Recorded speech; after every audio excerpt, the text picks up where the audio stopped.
Buenos días, estamos con Marga Ferré, responsable del programa electoral de Unidad Popular. Nuestra primera pregunta es, ¿qué medidas tomarían en cuanto al empleo y los derechos laborales? El problema mayor que tiene España es, sin duda alguna, la cantidad de desempleo que tiene. Y nosotros creemos que tiene que haber dos cosas. Una, entender que tenemos que cambiar la forma de entender la economía en este país. Tiene que haber una economía al servicio de las personas y no al revés. Y por lo tanto, la prioridad del pleno empleo, el objetivo de pleno empleo para España, que es algo que parece que todo el mundo ha abandonado, lo queremos colocar en el frente de las políticas que queremos defender, ¿no? Si no, ¿para qué queremos un Estado si no puede garantizar que todos sus habitantes puedan vivir dignamente de su trabajo? Entonces hay dos elementos centrales. Uno, el dedicar el 2% del PIB español que se puede a la creación de empleo en distintos sectores estratégicos de la economía. Pero para eso vamos a tardar más tiempo, así que lo que planteamos en un primer momento es un plan de choque para poder generar 1 millón de puestos de trabajo en el primer año a través de un trabajo garantizado. Es decir, que el Estado, allí donde el mercado libre no llega para crear empleo, sea el empleador de último recurso. Nosotros entendemos que trabajo hay. Lo que no hay es un mercado que garantice la distribución de ese trabajo y, por lo tanto, tiene que haber una intervención estatal dentro de la economía para que el Estado pueda ofertar los puestos de trabajo en sectores en los que se necesita trabajar para poder garantizar ese 1 millón de puestos de trabajo durante el primer año. En segundo lugar, nosotros entendemos que se tienen que, ¿cómo decirlo?, convertir en públicos sectores estratégicos de la economía, o por lo menos que haya una intervención pública en aquellos sectores productivos que nosotros entendemos que generan más empleo y generan más riqueza para el país. Con el primero y fundamental de ellos es todo lo que tiene que ver con energía, que genera o que podría generar muchísimo puesto de trabajo a través de energías renovables. El segundo elemento es una reconversión ecológica o sostenible del turismo y de la construcción en nuestro país, que podría generar también muchísimos puestos de trabajo. Y, en tercer lugar, la inversión en sectores productivos innovadores e importantes, desde la automoción hasta la farmacéutica, hasta una buena reconversión de los servicios públicos. Este país puede generar empleo para todos sus habitantes. Lo que se necesita es voluntad política y el desvío de fondos que se utilizan para cosas que realmente no generan empleo, como puedan ser 70.000 millones de euros a la banca o 30.000 millones de euros a contratos militares, pues desviar ese dinero para la generación de trabajo y de riqueza. De acuerdo. ¿Qué sistema implantarían para acabar con la corrupción? Tenemos 45 medidas para acabar con la corrupción, pero yo creo que la fundamental de ellas, te puede sorprender, es una modificación de la ley de contratos del Estado. Es decir, las contrataciones públicas han permitido en este país estos niveles de corrupción. Si tú colocas muchísimo más controles en cuanto a cómo se dan los contratos públicos y garantizas que esos contratos se hagan con limpieza, con transparencia, con seguimiento, con control, con el que no se puedan pasar un solo euro del presupuesto estipulado, ahorraríamos ya bastante de los sistemas corruptos que han existido en España, que se han establecido fundamentalmente con la Administración a través de contratos opacos o de sobrecostes en inversión pública. Pero aparte de eso, las medidas fundamentales no son solo a los corruptos, es decir, el que las penas a los corruptos sean mayores o el hecho de que haya una inhabilitación de por vida para personas que hayan sido acusadas de corrupción, sino también medidas que vayan a los corruptores, es decir, a los que pagan, ¿no? Escandalizados nos quedamos cuando pusimos la querella a Bárcenas y vimos la cantidad de constructoras importantes, empresas importantísimas de nuestro país que pasaban por la calle Génova muy a menudo. Hay que parar con esas puertas giratorias, hay que parar con esos lobbies que no se presentan a las elecciones y que pretenden modificar leyes a su favor. La mejor manera, insisto, es tener unas leyes que garanticen que el dinero público tenga un control exhaustivo y una transparencia completa. De acuerdo. Luego, en su programa defienden un proceso constituyente. ¿Cómo sería el nuevo marco constitucional? Nosotros creemos que tiene que haber un proceso constituyente, es decir, unas cortes constituyentes que hagan una nueva constitución por dos motivos. Primero, porque creemos que la Constitución del 78 fue una constitución buena para un momento excepcional de la historia de España, como fue la salida de 40 años de la noche oscura del franquismo, y que necesitaba España en ese momento una constitución que garantizara gobiernos estables o que los que hicieron la Constitución en su momento entendían que podía evitar problemas que España tenía en el 78. Hoy la situación ha cambiado radicalmente. España no es la misma y lo que es más importante, hay una cultura democrática por parte de la ciudadanía española que ha demostrado sobradamente su capacidad para poder decidir cómo quiere gobernarse, ¿no? El problema que tenemos cuando a la hora de intentar reformar la Constitución del 78 es que no es posible, es que la Constitución del 78 se blinda tanto a sí misma que hace imposible reformarla. Por eso nosotros decimos que tenemos que abrir un proceso constituyente, es decir, unas cortes constituyentes en las que la gente vote a los diputados que quieran para hacer las modificaciones en la Constitución que la gente crea oportunas, porque si no, no se puede hacer. Mienten los partidos que dicen que se pueden reformar la Constitución sin disolver las Cortes.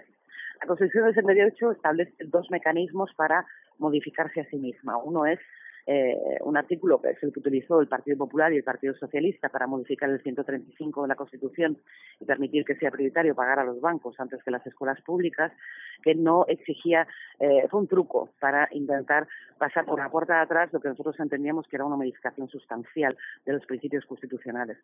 Pero la Constitución del 78 dice, blanco sobre negro en su artículo 168, que para modificar la parte más sustancial de la propia Constitución se necesitan convocar constituyentes. No se puede hacer solamente pactado entre cúpulas de partidos políticos. Y es esa vía, la vía constitucional de 168, la que nosotros queremos más adecuada para la situación actual de España. Proponemos que se convoquen cortes constituyentes, que éstas elaboren con mandato del pueblo una nueva Constitución que se someta a referéndum, en la cual nosotros creemos que se tienen que introducir tres elementos. El primero, que se blinden los derechos sociales constitucionalmente, es decir, que tanto la vivienda, la justicia, la educación, la sanidad sean derechos universales de todos los ciudadanos y que puedan ser exigibles a las administraciones porque son derechos fuertes de esa Constitución. Y, en segundo lugar, una Constitución que garantice libertades democráticas en todos los sentidos.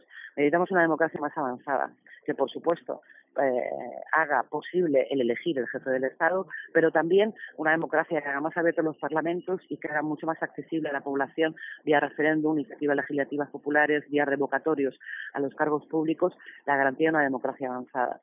La única manera es un proceso constituyente, es un tema de legalidad democrática. Si no lo hacemos así, lo que ocurrirá es que intentarán reformar la Constitución las élites de partidos políticos mayoritarios que, por supuesto, la modificarán de acuerdo a los intereses que responden y no a los intereses del pueblo español, que nosotros entendemos que es el poder constituyente, ¿no? Por eso defendemos un proceso constituyente para España. De acuerdo. En cuanto a vivienda, hemos visto el derecho de alojamiento garantizado. ¿Cómo garantizarían este derecho? ¿El derecho, perdona, no te digo? El derecho de alojamiento garantizado en cuanto a vivienda. Ese, si lo piensas bien, es un principio elemental que, por cierto, existe en otros países, ¿no? Si en España tú ves un niño entre semana a las 12 del mediodía, te preguntas por qué no está en la escuela, porque es que no puede ser que el Estado no garantice que haya una escuela para cada niño y cada niña en España. ¿Por qué? Porque es una obligación del Estado cubrir la necesidad de educación de todos los niños y niñas. Bien, pues sería lo mismo en el tema de vivienda. Un Estado no puede permitirse que haya personas que no tengan dónde dormir. Tendría que tener la obligación de garantizar un techo para todos sus habitantes. Ese es el principio al que responde. Y en un país en el que hay 3,5 millones de viviendas vacías, es inmoral que haya personas que tengan dificultades para encontrar una vivienda. Yo creo que es de una justicia democrática elemental el garantizar ese derecho. Y además es perfectamente posible.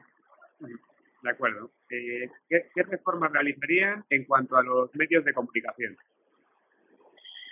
Tenemos un problema en España cada vez más acuciante con los medios de comunicación, y es que está habiendo una concentración de medios de comunicación en muy pocas manos, que son, como es normal, manos muy ricas, muy poderosas, ¿no? Voy a poner el ejemplo de las televisiones, ¿no? Hay, se supone, 4 televisiones privadas, no es verdad, son solo 2 grupos económicos. Uno pertenece a una familia, la familia Lara, y el otro pertenece a Berlusconi, ¿no? Es decir, hay que garantizar por parte de las administraciones públicas que haya una pluralidad informativa, porque entendemos que es un servicio público. Y eso se puede hacer de varias maneras. Nosotros proponemos una ley de comunicación que garantice los 3 tercios, es decir, 1/3 de medios de comunicación privados, por supuesto, 1/3 de medios de comunicación públicos y 1/3 que garantice que tanto los movimientos sociales, asociaciones, iniciativas de los ciudadanos puedan también verse reflejadas en el apoyo a medios de comunicación libres y que garanticen ese tipo de pluralidad. Son leyes que existen en otros países, no es ninguna novedad. El problema es que en España estamos empezando a acostumbrarnos a que muy poca gente manipule toda nuestra información, y toda ley que pueda minar el poder que tienen esos grandes grupos mediáticos se encuentra en esos propios medios de comunicación una gran resistencia. Pero creemos que es perfectamente posible.